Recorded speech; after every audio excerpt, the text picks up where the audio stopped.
우리 히브리서 4장 우리 12절에서 16절 말씀을 우리 교독하도록 하겠습니다. 하나님의 말씀은 살아있고 활력이 있어 좌우의 날선 어떤 검보다 예리하여 혼과 영과 및 관절과 골수를 찔러 쪼개기까지 하며 또 마음의 생각과 뜻을 판단하시나니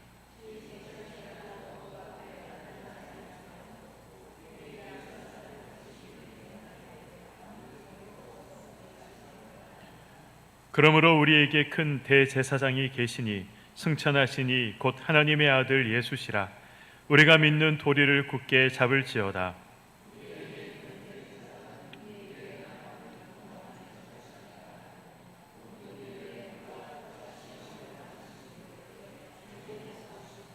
함께요. 그러므로 우리는 긍휼하심을 받고 때를 따라 돕는 은혜를 얻기 위하여 은혜의 보좌 앞에 담대히 나아갈 것이니라. 아멘. 네, 우리 오후 시간에 졸음도 오실 것 같은데 우리 간단한 넌센스 퀴즈를 드리도록 하겠습니다. 첫 번째 문제입니다. 사람들이 좋아하는 벌이 있다고 합니다. 어떤 벌을 사람들이 제일 좋아할까요? 네, 꿀벌? 네, 말벌 아니고 재벌을 좋아한다 합니다. 누구나 재벌을 되기를 원한다고 하더라고요. 네, 두 번째 질문입니다. 이 마당 청소를 끝낸 남자를 어떻게 부를까요? 네, 쓸모없는 남자, 쓸데없는 남자, 이렇게 이야기한다고 합니다. 자, 마지막 퀴즈는 넌센스가 아니라 한번 이제 우리가 잘 생각해 봐야 할 이 질문입니다. 세상에서 가장 행복한 사람은 누구일까요? 세상에서 가장 행복한 사람, 어떤 시인은 말하기를 하나님과 가까이 하는 사람이 가장 행복하다, 그렇게 이야기를 하더라고요. 또 시편의 기자 역시 여호와를 가까이함이 내게 복이다라고 기록을 하고 있습니다. 하나님을 가까이하는 사람이 세상에서 가장 행복한 사람인 줄 믿습니다. 지난 금요 철야 시간에 제가 경건이 무엇인가에 대해서 잠깐 말씀을 드렸습니다. 경건이 무엇입니까?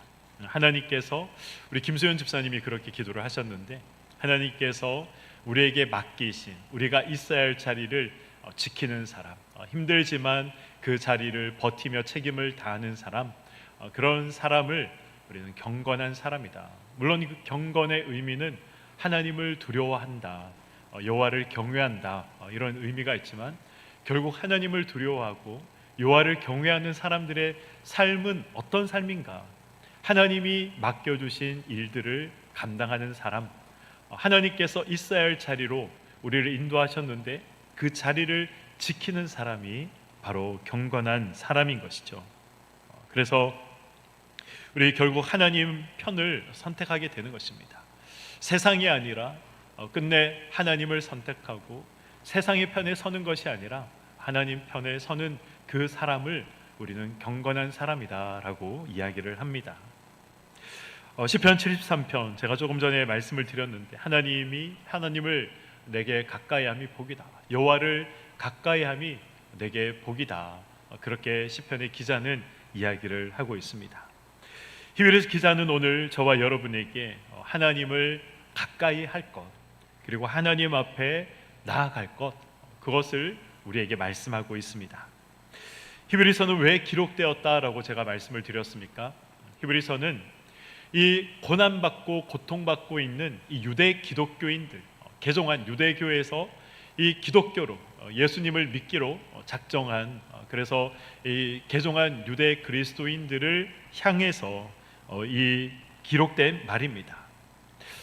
이 사람들은 굉장히 힘들었습니다. 물론 초대교회 당시에 예수를 믿는다는 것 자체가 힘든 일이었지만, 그러나 이 유대 기독교인들은 자신의 민족들에게도 따돌림을 당했고 자신의 가족들에게도 더 이상 없는 사람 취급을 당했기 때문에 이 신앙을 가지고 예수를 믿는 그 믿음을 가지고 이 세상을 살아가는 것이 결코 쉽지가 않았던 것이죠. 그래서 고민을 합니다. 하나님을 떠날까? 하나님을 부인할까?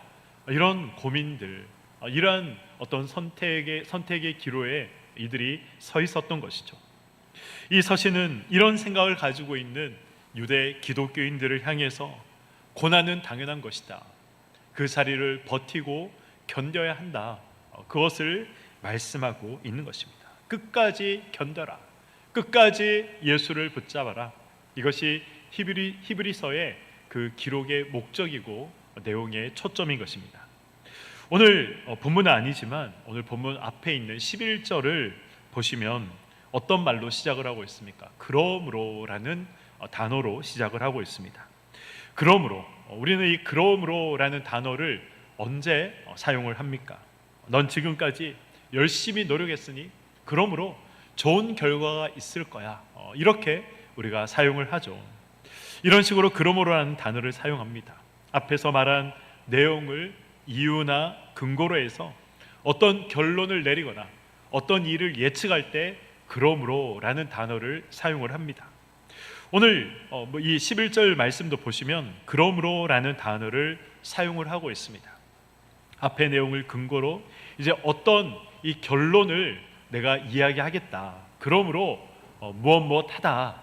이렇게 이제 히브리서의 기자가 이야기를 하고 있는 것이죠. 그렇다면 이 히브리서 4장 11절에 뭔가 결론의 말씀을 지금 이야기하기에 앞서 그렇게 말을 하게 된 그 이유나 근거가 되는 내용들이 이 히브리서 4장 11절 앞에 등장을 하고 있다는 소리입니다. 오늘 이 본문 앞에 어떤 내용들이 기록이 되어 있습니까? 보시면 이 출애굽 사건과 관련되어 있는 내용들이 기록이 되어 있습니다. 출애굽 후에 이스라엘 백성들이 불순종해서 광야에 죽었다는 거죠. 출애굽 1세대들이 이스라엘 백성들, 출애굽 1세대들이 불순종해서 하나님을 믿지 못해서 이 광야에서 죽임을 당했다. 그 내용이 기록이 되어 있습니다. 가나안에 들어간 이스라엘 백성들은 또 어떻습니까? 가나안에 들어간 이스라엘 백성들은 하나님을 끝까지 잘 섬겨야 했지만 하나님이 아니라 우상을 섬기게 되는 것을 또 우리는 알고 있습니다. 이 우상을 섬기는 것과 하나님께 불순종하는 것, 이것은 근본적으로 동일한 이유 때문에 우상을 섬기는 것이고 하나님께 불순종하는 것입니다. 왜 불순종하고 왜 우상을 섬길까요? 그것이 사실 더 편하기 때문에 그렇습니다. 우리는 더 쉽고 더 편한 것들과 늘 타협하고자 하는 마음이 있는 것이죠.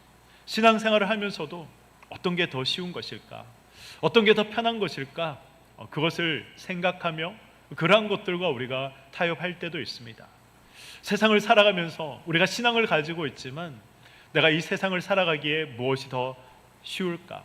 무엇이 더 편리할까? 그런 것들을 생각하며 그런 것들과 타협할 때가 있다는 것이죠. 그런데 하나님은 쉬운 길이 아니라 우리에게 좁은 길을 가라 말씀을 하십니다.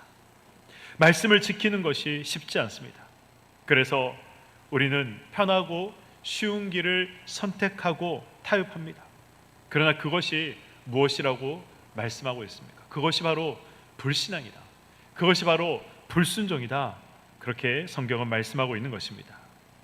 이스라엘 백성들이 왜 이 광야 생활을 하면서 다시 애굽으로 돌아가자, 다시 애굽으로 돌아가자 그렇게 이야기를 했습니까? 광야의 삶보다 애굽의 삶이 더 편하고 더 쉬웠기 때문에 애굽으로 돌아가자는 것이었습니다. 이스라엘 백성들이 왜 광야에서 불평했습니까? 사실 그 광야길이 아니더라도 가나안으로 갈 수 있는 쉬운 길이 있었습니다. 이 지중해를 끼고 가면 너무나도 쉽게 빠르게 갈 수 있었지만 하나님께서 지금 이스라엘 백성들을 광야로 몰아넣으셨던 것이죠. 그래서 이스라엘 백성들이 그 광야로 몰아넣으신 하나님이 원망됐던 것입니다. 원망스러웠던 것입니다. 결국 출애굽 1세대들은 안식이 있는 가나안에 들어가지 못하고 이 광야에서 모두 죽임을 당해야 했다라고 성경이 기록하고 있습니다. 가나안에 들어가지 못하고 또 이 광야에서 죽은 이스라엘 백성들은 이 성경은 이렇게 말씀하고 있습니다. 히브리서 3장 18절과 19절의 말씀입니다. 또 하나님이 누구에게 맹세하사 그의 안식에 들어오지 못하리라 하셨느냐? 곧 순종하지 아니한 자들에게가 아니냐? 이러보건대 그들이 무엇을 하지 않았다고 합니까? 믿지 아니함으로, 믿지 않아서 능히 들어가지 못했다라는 것입니다. 하나님께서 인도하셨으니 하나님이 들어가게 하실 것이다 라는 사실을 이스라엘 백성들, 이 출애굽 1세대들이 믿지 않았기 때문에 그들이 안식이 보장되어 있는 가나안에 들어가지 못했다라고 오늘 히브리서의 기자는 말씀하고 있는 것이죠. 가나안에 들어가지 못한 이유, 그것은 믿지 않았기 때문에 그렇습니다. 광야 시대 이스라엘은 무엇보다도 사실 믿음이 없는 세대, 그렇게 이야기할 수 있는 것이죠. 마음이 완고하고 강팍한 세대다라고 말할 수 있었던 것입니다. 하나님께서 사실 이스라엘 백성들에게 주시고자 하셨던 것은 그들에게 이 차고 넘치는 그러한 은혜들, 그러한 선물들을 하나님이 주시고자 했지만 그들이 그 하나님의 선물을 누리지 못하고 받지 못했던 이유는 하나님을 믿지 않았기 때문에 그렇다, 이 믿음과 순종이 없었기 때문에 그렇다라고 오늘 히브리서 기자는 이 3장 18절과 19절에서 우리에게 말씀하고 있는 것입니다. 광야에서 죽은 이 가나안 1세대가 가나안에 들어가지 못했다고 해서, 이 출애굽 1세대가 가나안에 들어가지 못했다고 해서 광야에서 다 죽었기 때문에 그래서 구원받지 못했다, 그렇게 우리는 생각할 수는 없습니다. 왜냐하면 성경 여러 곳에서 이야기하고 있듯이 이 이스라엘 백성들이 출애굽해서 홍해를 건넌 것은 우리 히브리서에도 나오지만 바로 이 세례를 받았다라는 것을 의미하기 때문에 그렇습니다. 하나님께서 선택하시고 구원받았다라는 백성들의 표시인 것이죠.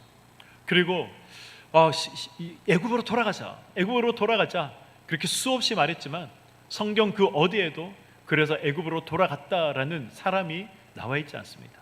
하나님께서 돌려보내지 않으셨던 것이죠. 너희들이 광야에서 죽으면 죽었지 나는 너희들을 다시 애굽으로 돌려보내지 않겠다, 성경은 그것을 말씀하고 있는 것이죠. 여기에서 하나님께서 한번 선택하신 백성은 하나님이 포기하지 않고 끝까지 그의 구원을 이루어 나가신다라는 사실을 알 수 있는 것입니다. 그렇다면 왜 가나안에 들어가지 못했느냐? 이 가나안에 들어가고 안 들어가고는 이 구원의 문제와 연결시켜서는 안 됩니다. 우리는 가나안에 들어가는 것을 뭔가 천국에 들어가는 것, 이렇게 비유를 하고 생각을 합니다. 그래서 가나안에 들어가지 못하면 구원받지 못한 것이 아닐까라고 생각을 하지만, 그러나 가나안을 천국과 동일시할 수는 없죠. 천국에 들어가서 우리가 우상을 섬길 그러한 유혹을 받을까요? 가나안에서는 우상을 섬길 유혹이 곳곳에 널려 있었습니다. 그리고 천국은 우리가 이 땅에서 우리가 천국을 쟁취하는 것이죠. 싸우는 것입니다. 그러나 천국에 들어가서는 우리가 어떠한 싸움도 전쟁도 하지 않아도 됩니다. 근데 가나안에 들어가서 전쟁을 해야 했고 땅을 차지해야 했고 쟁취를 해야 했던 것이죠. 그래서 이 가나안과 천국을 동일하게 가나안에 들어가는 것을 구원받은 것으로 이야기할 수는 없습니다. 출애굽하면, 세상에서 하나님께 부름을 받으면 그때 구원을 받은 것이죠. 가나안에 들어가지 못했다라는 것은 이제 가나안에 들어가서 물론 정복 전쟁이 있지만 그러나 더 이상 나라 없는 민족으로 사는 것이 아니라, 떠돌이 민족으로 사는 것이 아니라 밭을 경작하고 양을 치며 정착해서 드디어 살 수 있는, 안식을 누릴 수 있는 그러한 하나님께서 약속을, 축복을 허락해 주셨다라는 것입니다.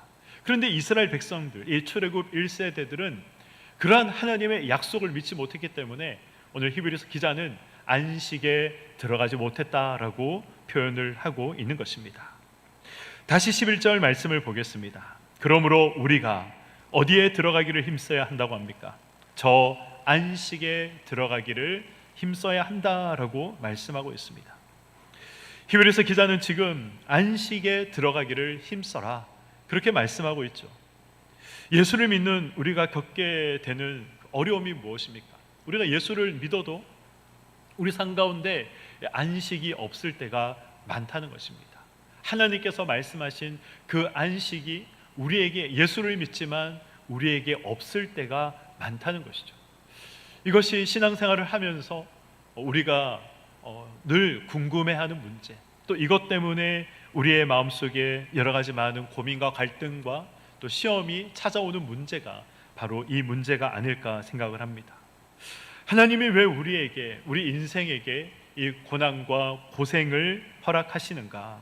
이 문제를 우리가 성경에서 말씀하시는 대로 그 말씀대로 우리가 풀지 못하면 우리는 이 문제 때문에 신앙생활을 하지만 낙심할 수도 있고 신앙생활을 하지만 시험에 빠질 수도 있는 것입니다.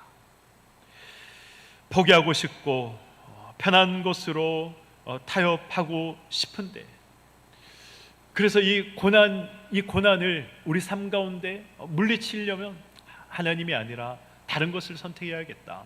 하나님이 아니라 지금 내가 받는 이 고난과 지금 내가 받는 이 어려움은 예수를 믿기 때문에, 신앙을 지키기 위해서 받는 어려움이기 때문에 그것을 포기해버리자, 포기하고 다른 것을 선택하자, 그렇게 생각이 들 때가 있다는 것입니다. 쉽고 편한 것으로 타협하고자 하는 마음이 우리에게 있다는 것이죠. 그런 우리를 향해 성경은 이렇게 말씀하고 있습니다. 오늘 본문 12절과 13절의 말씀입니다. 하나님의 말씀은 살아있고 활력이 있어 좌우의 날선 어떤 검보다 예리하여 혼과 영과 및 관절과 골수를 찔러 쪼개기까지 하며 또 마음의 생각과 뜻을 판단하나니 지으신 것이 하나도 그 앞에 나타나지 않음이 없고 우리의 결산을 받으시리에 눈앞에 만물이 벌거벗은 것 같이 드러나느니라. 아멘. 하나님의 말씀, 하나님의 이 말씀은 어떤 말씀이라고 하고 있습니까? 혼과 영과 및 관절과 골수를 찔러 쪼개기까지 하며 그 마음의 생각과 뜻을 판단하시는 말씀이다 라고 지금 히브리서 기자가 이야기를 하고 있습니다. 우리의 가장 은밀한 곳, 우리의 가장 깊은 곳에 있는 우리의 생각들을 하나님께서 다 알고 계신다는 것이죠. 우리의 모든 생각과 의도를 하나님은 이미 꿰뚫어 알고 계신다, 간파하고 계신다, 그런 말씀인 것입니다. 그래서 벌거벗은 것 같이 드러난다라고 히브리서 기자가 이야기하고 있는 것이죠. 만약 이 말씀을 이제 더 이상 예수를 못 믿겠다, 이제 더 이상 예수를 믿는 것이 힘들어서 다시 나는 유대교로 돌아가야겠다라고 마음먹은 이 개종한 유대 기독교인들이 이 말씀을 읽는다면 그들이 어떤 생각이 들었을까요? 마음이 뜨끔하지 않았을까요? 하나님께서 다 알고 계신다, 네가 지금 예수 믿을까 말까 이 문제로 고민하며 다시 유대교로 돌아갈까 고민하고 있는 그 사실을 하나님께서 다 알고 계신다. 혼과 영과 및 관절과 골수를 쪼개기까지 하시는 하나님께서 다 알고 계신다, 이렇게 이야기를 하고 계시는데, 이런 생각을 가지고 있는 이 유대 기독교인들이 이 말씀을 읽으면 당연히 찔렸을 것이고 자신의 들켜버린 마음 때문에 괴롭지 않았을까요? 굉장히 괴로웠을 것입니다. 굉장히 이 말씀을 듣고 힘들었을 것입니다. 불신앙과 불순종으로 안식에 들어갈 수 없었다. 너희들의 조상이 불신앙과 불순종으로 안식에 들어갈 수 없었던 것처럼 너도 불신앙과 이 불순종으로 안식에 들어가지 못할 수 있다. 지금 그렇게 이야기하고 있는 거거든요. 이런 말씀을 들으면 걱정이 되지 않을까요? 걱정됐을 것입니다. 그런 유대인들에게 14절의 말씀으로 지금 히브리서 기자는 위로를 하고 있는 것이죠. 14절 말씀을 우리 함께 읽어보도록 하겠습니다. 시작.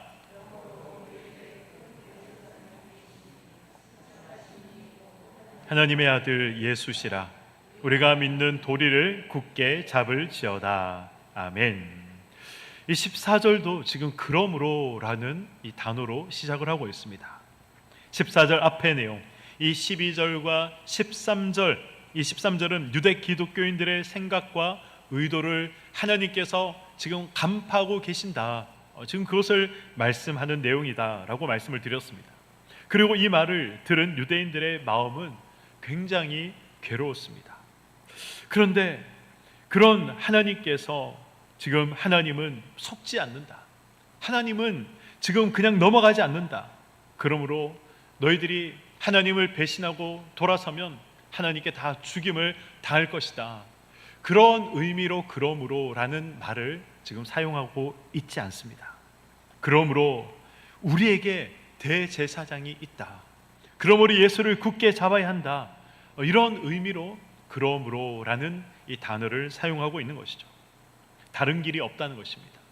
예수 외에는 다른 길이 없다. 너희들이 다시 예수를 배반하고 다시 그 유대교로 돌아가고자 한다면 거기에는 길이 없다. 예수 외에는 생명의 길이 없다라는 것을 말씀하고 있는 것입니다.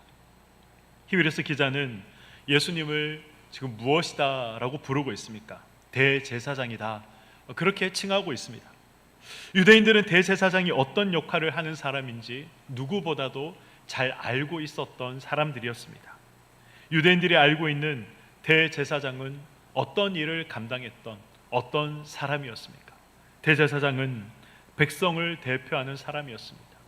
1년에 한 번씩 대속죄일에 이 지성소에 들어가서 하나님 앞에 모든 백성의 죄를 아뢰고 또 용서를 구했던 그런 사람이 바로 대제사장이었습니다. 이 백성의 죄를 나의 죄와 동일시해서 그 백성들의 죄를 다 안고 하나님 앞에 나아가서 제 용서를 구했던 사람이 바로 대제사장이었습니다. 하나님과 이 특별한 관계를 유지하고 있는 사람, 그런 사람으로 이 이스라엘 백성들, 유대인들은 대제사장을 생각을 했던 것이죠. 그러나 히브리서 기자는 예수님이 지금 대제사장이신데 승천하셨다라고 또 말씀하고 있습니다. 그래서 유대인들이 알고 있는 대제사장과 예수님이 다른 이 대제사장임을 지금 나타내고 있는 것이죠. 대제사장과 예수님은 전혀 다른 차원의 이 대제사장이다라고 말씀하고 있는 것입니다. 이 승천했다라는 이 말은 여러 하늘을 통과했다, 그런 의미가 있습니다. 우리 사도 바울도 3층천을 경험했다, 이렇게 성경에서 말씀하고 있지 않습니까? 당시의 유대인들은 하늘이 여러 층으로 되어 있다라고 생각을 했습니다. 어떤 유대인들은 하늘은 이 3개의 층으로 되어 있다, 또 어떤 유대인들은 아니다, 하늘은 7개의 층으로 되어 있다, 그렇게 생각을 했습니다. 3층으로 되어 있던 7층으로 되어 있던 아무튼 하늘은 여러 층으로 되어 있다는 것이죠. 그리고 예수님께서 그 여러 층으로 된 하늘을 통과해서 올라가셨다, 그것이 바로 승천하셨다의 의미입니다. 이 유대인들이 이해하기 쉽도록 지금 히브리서 기자가 이 기록을 하고 있는 것이죠. 그래서 대제사장이라는 말 앞에 어떤 말이 붙습니까? 지금 자신들이 생각했던, 유대인들이 생각했던 이 대제사장과 지금 예수님은 너무나도 다른 차원의 대제사장이다, 그것을 강조하기 위해서 예수님께서 승천하셨다라고 좀 표현을 하고 있는 것입니다. 그래서 이 대제사장 앞에 어떤 수식어가 붙고 있습니까? 큰이라는 이 수식어가 붙고 있습니다. 예수님은 그냥 대제사장이 아니라 큰 제사장이다. 이 크다라는 말은 위대하다라는 의미가 있습니다. 우월하다라는 의미가 있죠. 너희들이 생각하는 그런 대제사장이 아니라 그보다 우월하고 그보다 위대하신 대제사장이 바로 예수님이다, 그렇게 말씀을 하고 있는 것입니다. 대제사장이시고 그리고 또 예수님을 하나님의 아들이다라고 이야기를 하고 있습니다. 하나님의 아들이신 예수님은 누구보다도 우리를 잘 알고 계시는 분이다라고 또 이야기를 하고 있습니다. 우리 15절 말씀을 한번 보겠습니다. 우리에게 있는 대제사장은 우리의 연약함을 동정하지 못하시리가 아니요 모든 일에 우리와 똑같이 시험을 받으신 이로되 죄는 없으시니라. 아멘. 예수님은 우리의 연약함을 동정하신다라고 말씀하고 있습니다. 이 동정이라는 말은 원문의 의미는 공감하신다, 그런 의미가 있습니다. 예수님께서 공감하신다는 것이죠. 우리의 아픔을 공감하신다는 것입니다. 왜 예수님이 우리의 아픔을 공감하실 수 있습니까? 모든 일에 우리와 똑같은 시험을 받으셨기 때문에 그렇다라고 말씀합니다. 여기서 이 시험이라는 말의 원어적인 의미는 유혹이라는 의미입니다. 예수님도 유혹을 받으셨다는 것이죠. 예수님도 유혹을 받으셨습니다. 사탄의 유혹을 받으셨고 사탄의 이 꾀임에 예수님께서 넘어가지는 않으셨지만 사탄이 예수님을 넘어지도록, 죄의 꾀임에 빠지도록 하기 위해서 부단히 노력하고 공격했음을 성경은 여러 곳에서 말씀하고 있습니다. 예수님이 정말 우리와 동일한 유혹을 받으셨을까? 그렇게 생각을 하시는 분들이 계실지 모르겠습니다. 아니죠. 동일한 유혹을 받지 않으셨습니다. 그보다 훨씬 더 큰 유혹을 예수님께서 받으셨습니다. 사탄은 자신이 가지고 있는 이 수단과 방법을 다 동원해서 예수님을 유혹했습니다. 예수님은 그 공격에 대항해야 하셨던 것이죠. 그래서 인간과 동일한 시험이 아니라 예수님은 인간보다 더 큰 시험, 인간보다 더 큰 유혹을 예수님께서 견디시고 물리쳐야 하셨던 것입니다. 예수님은 그 시험과 유혹에 저항하다가 어떻게 되셨습니까? 결국 십자가를 지시고 십자가에 달려 죽으셨다. 그것이 성경이 말씀하고 있는 내용이죠. 그런 예수님이 우리를 이해하지 못하실 거야. 우리의 아픔을 공감하지 못하실 거야. 우리의 슬픔을 모르실 거야. 이렇게 생각한다면 크게 잘못 생각하고 있는 것입니다. 예수님은 우리를 공감하시는 분이십니다. 세상을 살아가는 것이 얼마나 힘들고 어려운지 예수님도 세상을 살아보셨기 때문에 너무나도 잘 알고 계십니다. 그래서 우리의 아픔에 예수님께서 공감하실 수 있는 것이죠. 그래서 히브리서 기자는 16절에 은혜의 보좌 앞에 담대히 나가라 그렇게 말씀하고 있습니다. 여기서 주목해야 할 단어는 이 담대히라는 단어입니다. 죄를 짓고 하나님 앞에서 우리가 늘 못난 모습으로 못난 짓을 하며 살아가고 있지만 그럼에도 불구하고 담대히 나가라는 것입니다. 우리가 하나님 앞에 나가지 못하는 이유가 무엇입니까? 우리가 하나님 앞에 나가지 못하는 이유, 저는 개인적으로 신자인데 내가 하나님을 믿는 사람인데 성도인데 그래도 이 정도 기준은 가지고 살아야 되지 않겠느냐. 내가 장로고 내가 목사고 내가 권사고 집사인데 그래도 이 정도 기준은 가지고 신앙생활을 해야 되지 않겠느냐. 그런 나름의 기준들이 다 있습니다. 물론 그런 기준을 가지고 살아가는 것이 중요하지만 그러나 우리는 우리가 세운 기준들을 다 지키지 못하면서 살아갑니다. 그럴 때 어떻게 합니까? 마음이 괴롭죠. 내가 이러고도 예수를 믿는 사람인가? 그런 생각이 찾아올 때가 있습니다. 내가 이러고도 목사라고 말할 수 있는가? 내가 이러고도 장로라고 말할 수 있는가? 내가 이러고도 교회 중직이라고 말할 수 있는가? 직분을 받은 사람이라 말할 수 있는가? 그렇게 우리가 생각할 때가 있다는 것입니다. 그러면 우리는 어떻게 합니까? 우리는 우리의 신앙을 내려놓아야겠다 그렇게 생각할 때가 있다는 거죠. 내가 무슨 이렇게 신앙생활하는데 예수 믿는 사람이라고 할 수 있겠느냐. 그렇게 하면서 이 죄책에 발목이 잡혀서 하나님 앞에 나아가지 못하게 되는 경우들이 있다는 것입니다. 다윗을 보시기 바랍니다. 다윗은 위대한 신앙인이었습니다.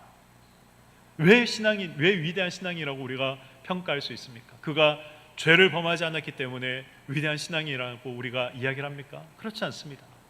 다윗만큼 심각한 죄를 범한 사람도 성경에 그리 흔하지 않습니다. 그는 다른 사람의 아내를 빼앗았고 다른 사람의 아내를 빼앗기 위해서 사람을 죽였던 그런 죄를 하나님 앞에 범했습니다. 심각한 그런 죄를 범했던 사람이 다윗이죠. 이 죄의 무게로 따지자면 성경에 등장하고 있는 인물들 중에 가장 무거운 이 죄의 무게를 나타낼 수 있는 사람이 다윗일 것입니다. 그러나 다윗이 잘했던 것이 있습니다. 하나님 앞에 담대히 나아가는 것, 이것이 다윗이 가장 잘했던 일이었던 것이죠. 긍휼을 구하고 하나님 앞에 은혜를 구했습니다. 우리는 잘못을 저지르며 살아갑니다. 그럼에도 우리는 항상 시도해야 됩니다. 무엇을 시도해야 됩니까? 하나님 앞에 담대히 나아가는 것, 하나님 앞에 나아가는 것, 이것을 잊어버리면 안 된다는 것이죠. 다윗이 다윗 될 수 있었던 이유는 그가 하나님 앞에 담대히 나아갔기 때문에 그렇습니다. 죄를 범했지만 하나님 앞에, 사람들 앞에 정말 이 몹쓸 짓을 저지르고 죄를 범했지만 그럼에도 불구하고 담대히 하나님 앞에 나아가서 은혜를 구하고 용서를 구했기 때문에 다윗이 다윗 될 수 있었던 것입니다. 미국의 한 신학교에서 교수가 학생들에게 이런 질문을 했다고 합니다. 만일 여러분들에게 단 하루밖에 삶이 남아있지 않다면 무엇을 하시겠습니까? 이런 이제 질문을 던졌습니다. 이 교수의 질문에 신학생들이 고민을 하기 시작했습니다. 나에게 하루밖에 인생이 남지 않았다면 나는 무엇을 해야 할까? 근데 대부분의 이 신학생들이 이렇게 대답했습니다. 내가 용서를 구해야 될 사람, 그 사람에게 찾아가서 용서 구하며 당신을 사랑합니다 이야기하겠습니다. 또 한 가지는 하나님께 감사합니다 고백하겠습니다. 이렇게 이야기를 했다는 겁니다. 사랑합니다, 감사합니다. 24시간밖에 남지 않은 그런 삶이 주어진다면 이 두 마디를 하겠다는 것이죠. 이 이야기를 들은 교수가 그렇다면 지금 그것을 하십시오 그렇게 이야기를 했습니다. 오늘 우리도 그렇습니다. 지금이죠. 지금이 가장 중요한 이 시간입니다. 지금 은혜의 보좌 앞에 우리는 담대히 나아가야 됩니다. 지금 우리가 하나님의 은혜를 사모해야 되고, 지금 그 은혜의 보좌를 통해서 우리가 하나님의 은혜와 하나님으로부터 나오는 치유하심과 사랑들을 우리가 경험해야 하는 것입니다. 그럴 때에 우리에게 진정한 또 은혜와 회복이 있다는 것을 기억하시기 바랍니다. 내 모습이 어떠하든, 어떤 문제, 어떤 고민이 있든지, 어떤 죄를 범했든지 우리는 우리의 삶을, 우리의 아픔을, 우리의 죄까지도, 우리의 어떤 유혹의 문제까지도 공감하시는 하나님 앞에 담대히 나아가는 저와 여러분이 되기를 소망합니다. 담대히 나아가는, 은혜의 보좌 앞에 담대히 나아가는 이것을 멈추지 않는 저와 여러분이 되기를 소망합니다. 우리가 그것을 멈추지 않을 때 하나님께서 더 큰 은혜로, 더 큰 사랑으로, 더 큰 회복으로 우리를 채워 나가실 것입니다. 우리 이 사실을 기억하시고 공감하시는 하나님을 붙잡으시고 공감하시는 하나님 앞에 담대히 나아가시는 귀한 삶을 살아가시길 소망합니다. 아멘. 오늘 제가